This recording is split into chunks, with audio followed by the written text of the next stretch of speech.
Good afternoon.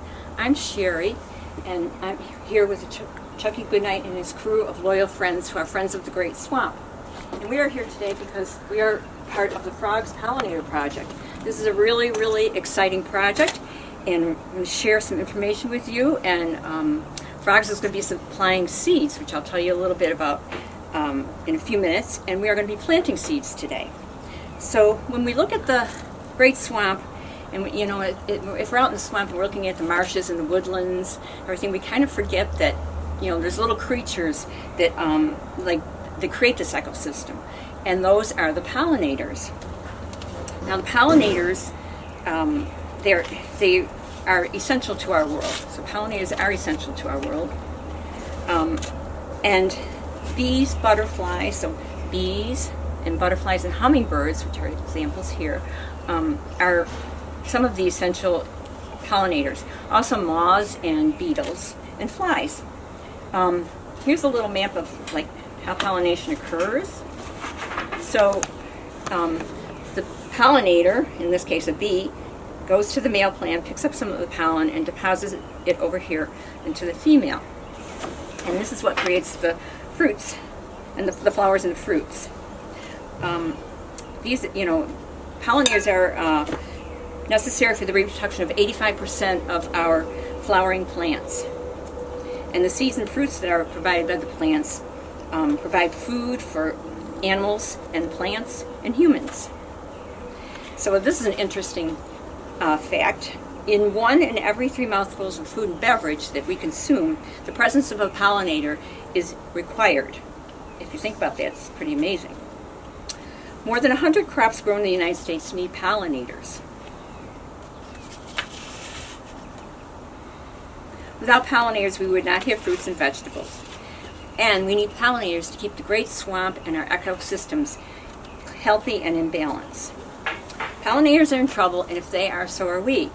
They are at risk because of the destruction of their habitat and the ecosystems through development, removal of native grasses, native flowers and shrubs, climate change, air and water pollution, and the use of pesticides, which is really detrimental to their health.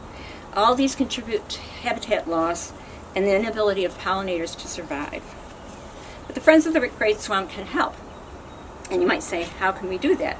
And we can do that by planting seeds or purchasing native, and it's very important the word native, because they have to be native plants in order because that's what food is, that the kind of food that the pollinators need to survive. So we need native plants or native seeds to create a pollinator garden. So that's how we can help. And FrOGS is offering a seed program, and here are some of the seeds. So they'll be offering it on the website or through email to the first 100 families that request seeds, and they will be sent to you free of charge. So here today I want to talk about how to plant seeds and maybe how to create a pollinator garden a little bit. There's a lot of information out there that you can look up to find out more about pollinators. There's a lot of great books and information and things about pollinator conservation that we can explore. So first of all, I guess here what I would want to talk about is, here is an example of a pollinator garden. But if not to worry, if you don't have a large space or a yard, some people don't, you could just create your own small container garden. It could be 1 pot or 2 pots of a plant that would attract pollinators. So if you're going to plant seeds indoors, let's talk about that first. So what you would need is maybe a little sunny spot in your home that's not in direct sunlight, and you would so then we would plant the seeds and you would put them in that spot. So there's different methods that you can use to plant seeds. You don't have to go out and spend a lot. You can recycle. You could use an egg carton. You could do it, and you could have this tray, any containers you can use as trays to set the pots in. And you can use, this kind of creates an egg carton like this kind of creates a little greenhouse effect. And then here is if you, this is just an old lettuce container, but you can have, you can put your little pots in there, and you can see that it has a little moisture, so it creates a greenhouse effect. So you could, use like the little Jiffy pots. You could purchase them. You can use these little peat pellets, which you have to, the peat pellets, you have to put water on them first. So let's put a little water in these, on this, and we'll come back to it. So it's going to swell up. And then the peat pots too, they need to be moist. So we'll put some water on the peat pots, on this peat pot.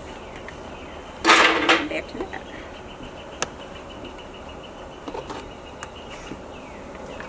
What I like to use and used for like a lot of years is a little pot maker. And you can get these online. And so there you make them out of newspaper, and that's what they look like. And the instructions tell you how long the newspaper should be, and how the length of it and the width of it. And then all you do is just roll the paper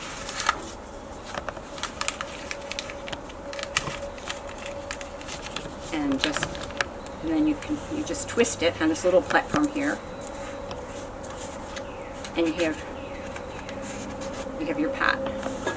And what's great about these pots and the Jiffy pots and the little peat plugs is that you can just pop them right into the ground, and there's no transplanting involved, and you don't have to use plastic pots, which is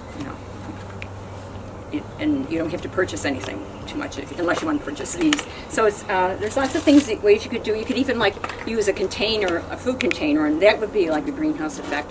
Or you can like just a carton, like a milk carton, you could use as for it to grow your seeds. So I'm going to plant a few seeds. So what I like to do is just moisten the soil a little bit, not too much, and then stir it up a little bit,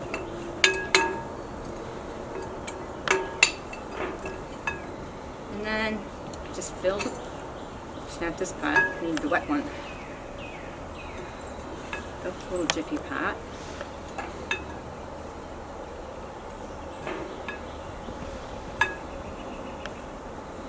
And the same thing with just a little paper pot.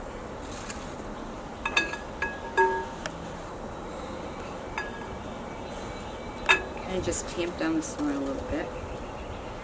And then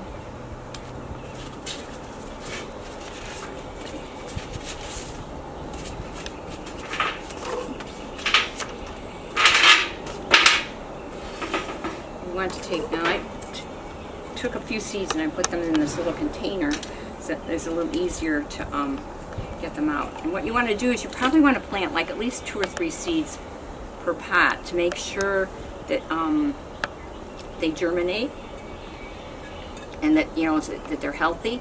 And when they come up, you'll see like if you need to cut one off because if it's not healthy. And if sometimes you may need to separate them from each other before you plant, before you pop them in the ground. So here would be the same thing. Leave it there, and then you just need, they just need to have like a little bit of dirt over the top of them.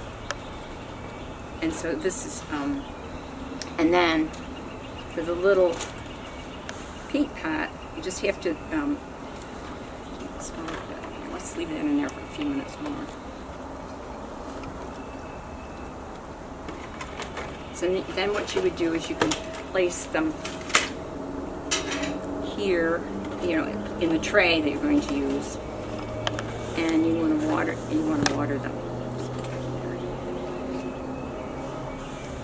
And just gently water them. You never want them to stand in water, and you don't want them to dry out either. So it's a fine balance. It's like any seed that you plant and you want to nurture and grow. And so you have to tend to your garden, tend to your seeds.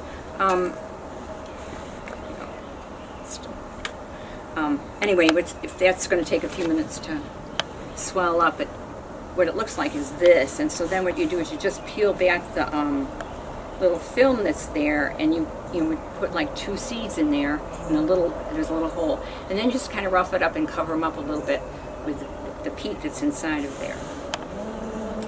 So then these, the seed program will be offered soon, and so you would plant your seeds now when you get them, and then the rule of thumb kind of is after the last frost, which would be toward the end of May, you could plant them outside. So if you to plant a garden outside, you'd want to till up a space, and like we said before, it can be whatever size space that you want it to be, depending on what you have available. Or like I said before, you can put them in a container. So you till up the soil and prepare it, and then you would here I have like an example of a pollinator garden. And what you want to do is always you want to plant in threes and clumps, because pollinators are very attracted to color, and it's and so they're more attracted if the color has a good presence. So we do that, and then just tend to it and keep watering them, and you might want to get a little organic fertilizer, and just remember, pesticides are detrimental to pollinators, so try not to use pesticides or something that's harmful.